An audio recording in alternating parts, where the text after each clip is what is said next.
शुभ संध्या आपण मानक IMTV Odisha channel को स्वागत। आज संध्यार कौन कौन गुरुत्वपूर्ण खबर रही चलतु जान। सुंदरगढ़ 80 वर्षिया वृद्धांको कह मते ए वर्ष बयस 80 छुईलाणी कुड़ियारे रहुछि आवास तालिकार मो ना नाही घर खंडे पाई मु केते केते गुहारी करूछि जम हाथ मध्य ठारी डकिलाणी मु मले कौन मो समाधि पाई आवास देव सरकार सरकार घर आशा रखिथिबा जणे आशेइंक ए हेउछि कोह ना हीरावती गड्डिया बयस प्राय 80 वर्ष रही। घर सुंदरगढ़ जिलार कोरेई गाँव में बुढ़ी माँ घर कहले किछि खंड काठ उपरे साहित्य होइतबा आलबेस्टर मध्य रहुछि। भयंकर भूकंप पर रास्ता सारा सब आउ सब सहर सब श्मशान पाल्टी जाइछे। बड़ बड़ अट्टालिका तास घर पर भुसुड़ी पड़िछि। हठात मृत्यु माड़ी आसिबा पर जीवन माटी मध्य मिसी जाइछे। आखि आगरे गोटे मृत्युर तांडव देखुथबा तुर्कीवासी भयंकर भूकंप अनेक किछि हराई सारी। किए बापा को हराई तो किए माँ को हराई पुणी किए भाई भौणी को हराई हतबाग हो पड़ी। नवदास हत्या घटना घटनास्थल डीसीपी अनुध्यान। नवदास को जोठे हत्या करा जाइथिला पुलिस डीजी से क्राइम ब्रांच को जाई अनुध्यान करछंती। विभागर वरिष्ठ अधिकारी सहित जाई हत्याकांड घटिथिबा स्थान को देखिछंती डीजीपी सुनील बंसल। अनुध्यान पर प्रतिक्रिया रखिछंती। क्राइम स्पॉट अनुध्यान करने पर अनुमान करा जाउथला नवदास को हत्याकांड को नहीं किछि बड़ सूचना दे पारंती पुलिस डीजी, किंतु सेमिति किछि मध्य घटी नाही। कांग्रेस रे जोगदेवे पूर्वतन मुख्य शासन सचिव विजय पट्टनायक। कांग्रेस रे जोगदेवे पूर्वतन मुख्य शासन सचिव तथा विजय पट्टनायक दिल्ली स्थित एआईसीसी मुख्य कार्यालय रे से दल रे जोगदेवे। तांको नेतृत्व रे किछि युव नेता मध्य कांग्रेस रे जोगदेवार कार्यक्रम रहिछि।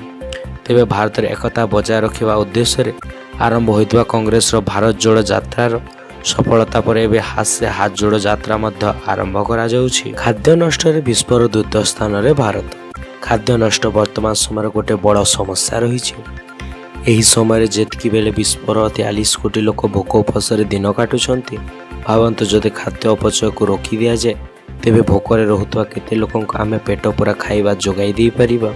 तेबे चिंतार कारण यह जे खाद्य नष्ट मामला चीन विश्व चीन पर भारत 200 देश मध्य सामिल रोचे। साधारण लोकों को झटका पुणी बढ़ेला रेपो रेट। कोरोना महामारी जो रोजगार हराई आर्थिक स्तर में दुर्बल हो पड़ता साधारण लोकों को पुणी थोड़े झटका देछि। आरबीआई रेपो रेट 0.25% बढ़ाई देइछन्ति। भारतीय रिजर्व बैंक फल रेपो रेट 6.5% छुई। यहाँ मिसे वर्षक मध्य रेपो रेट 6 थर मध्य वृद्धि करिछि आरबीआई, जहाँ साधारण लोकों पकेट उपर माड़ खाऊछि। भूकंप झटकार झारखंड तुर्की एवं सीरिया।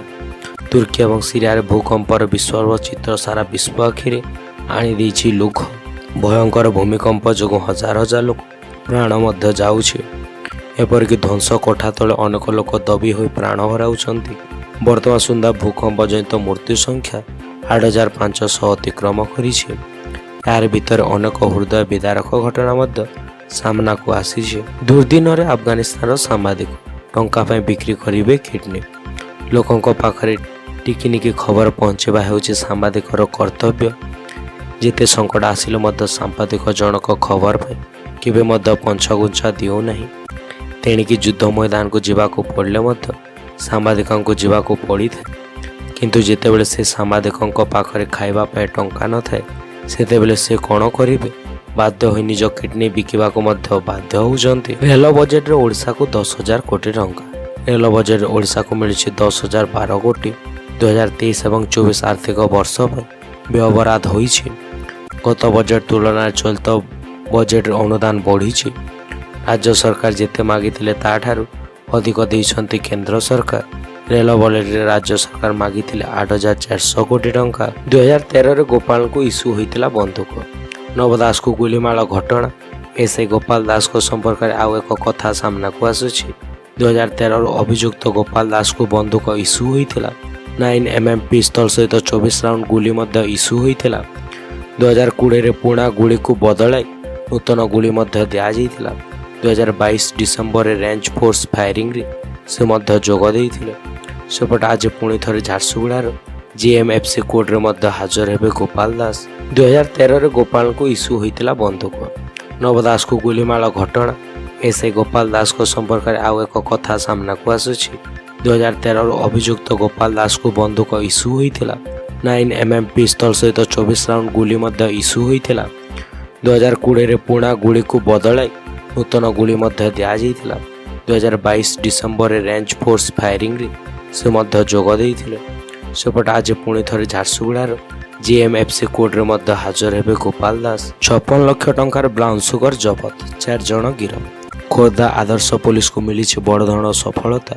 16 ନମ୍ବର ଜାତୀୟ ରାଜପଥର ତୋଟପଡ଼ା ଛକରେ ଚଢ଼ାଉ କରି 560 ଗ୍ରାମର ବ୍ରାଉନ ସୁଗର ଜବତ କରିଛନ୍ତି। ଜବତ ବ୍ରାଉନ ସୁଗର ମୂଲ୍ୟ 56 ଲକ୍ଷ ଟଙ୍କା ହେବ। ଏହି ଘଟଣା ଜଣେ ମହିଳାଙ୍କ ସମେତ 4 ଜଣଙ୍କୁ ପୋଲିସ ମଧ୍ୟ ଗିରଫ କରିଛି। ଛୋଟପଡ଼ା ଛକଠାରେ ବ୍ରାଉନ ସୁଗର ଡିଲ୍ ହେଉଥିବା ଖବର ବିଶେଷ ସୂତ୍ର ପାଇ ଏସ୍ପିଙ୍କ ନିର୍ଦ୍ଦେଶ କ୍ରମେ ଆଦର୍ଶ ଥାନା ପୋଲିସ ମଧ୍ୟ ଚଢ଼ାଉ କରିଥିଲା। ଆସନ୍ତା 23ରେ ଓଡ଼ିଶା ଆସିବେ ଅମିତ ଶାହା। ଆସନ୍ତା ଫେବୃଆରୀ 23 ତାରିଖ ଦିନ ଓଡ଼ିଶା ଗସ୍ତରେ ଆସୁଛନ୍ତି ସ୍ୱରାଷ୍ଟ୍ରମନ୍ତ୍ରୀ ଅମିତ ଶାହା। ଏହି ଅବସରରେ ଅମିତ ଶାହା ଢେଙ୍କାନାଳର ଭୂସ୍ତରୀୟରେ ଯୋଗ ଦେବାର ମଧ୍ୟ କାର୍ଯ୍ୟକ୍ରମ ରହୁଛି। ରାଷ୍ଟ୍ରପତିଙ୍କ ଓଡ଼ିଶା ଗସ୍ତକୁ ନେଇ ମୁତୟନ ହେବ 40 ପ୍ଲାଟୁନ୍ ଫୋର୍ସ ପୋଲିସ। ଆସନ୍ତା 10 ତାରିଖରେ ଓଡ଼ିଶା ଗସ୍ତରେ ଆସିଥିଲେ ଦ୍ରୌପଦୀ ମୁର୍ମୁ। ଏଥିପାଇଁ କମିଶନରେଟ୍ ପୋଲିସ ପକ୍ଷରୁ ସୁରକ୍ଷା ବ୍ୟବସ୍ଥାକୁ କଡ଼ାକଡ଼ି କରାଯାଇଥିଲା। 40 ପ୍ଲାଟୁନ୍ ଫୋର୍ସ ପୋଲିସ ସହିତ 200ରୁ ଅଧିକ ପୋଲିସ ମଧ୍ୟ ନିୟୋଜିତ ରହିଥିଲେ। ଏଥିସହିତ ସାଦା ପୋଷାକଧାରୀ ପୋଲିସ ଏବଂ ରୁଟ୍‌ଟପ୍ ସୁରକ୍ଷାକର୍ମୀ ମଧ୍ୟ ମୁତୟନ ରହିଥିଲେ। କମିଶନରେଟ୍ ପୋଲିସ କାର୍ଗେଟ୍ ରିହର୍ସାଲ ମଧ୍ୟ କରିଥିଲେ। ଆଜି ଶ୍ରୀଜୀଉଙ୍କ ବନକଲାନୀ ନୀତି, 4 ଘଣ୍ଟା ଦର୍ଶନ ବନ୍ଦ। ଶ୍ରୀମନ୍ଦିରରେ ଶ୍ରୀଜୀଉଙ୍କ ବନକଲାନୀ ନୀତି ଅନୁଷ୍ଠିତ ହେଉଛି। ଏହା ଏକ ଗୁପ୍ତ ସେବା ନୀତି ହୋଇଥିବାରୁ ସନ୍ଧ୍ୟା 6ଟାରୁ ରାତି 10ଟା ପର୍ଯ୍ୟନ୍ତ 4 ଘଣ୍ଟା ସାଧାରଣ ଦର୍ଶନ ବନ୍ଦ ରହୁଛି। ଏହାକୁ ନେଇ ଶ୍ରୀମନ୍ଦିର ପୋଲିସ ପ୍ରଶାସନ ପକ୍ଷରୁ ଏହାର ସୂଚନା ଦିଆଯାଇଛି।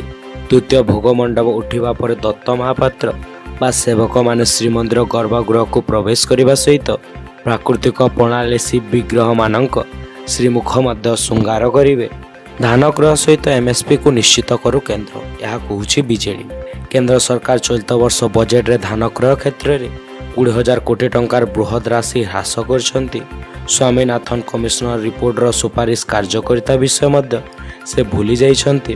ତେବେ 20,000 କୋଟି ଟଙ୍କା ହ୍ରାସ ଯୋଗୁଁ କୃଷକମାନେ ସେମାନଙ୍କ ଏମ୍ଏସ୍ପି ପାଇବାରେ ଅସମର୍ଥ ହେବେ ଏବଂ ଧାନ କିଣା କ୍ରମଶଃ ହ୍ରାସ ପାଇବ।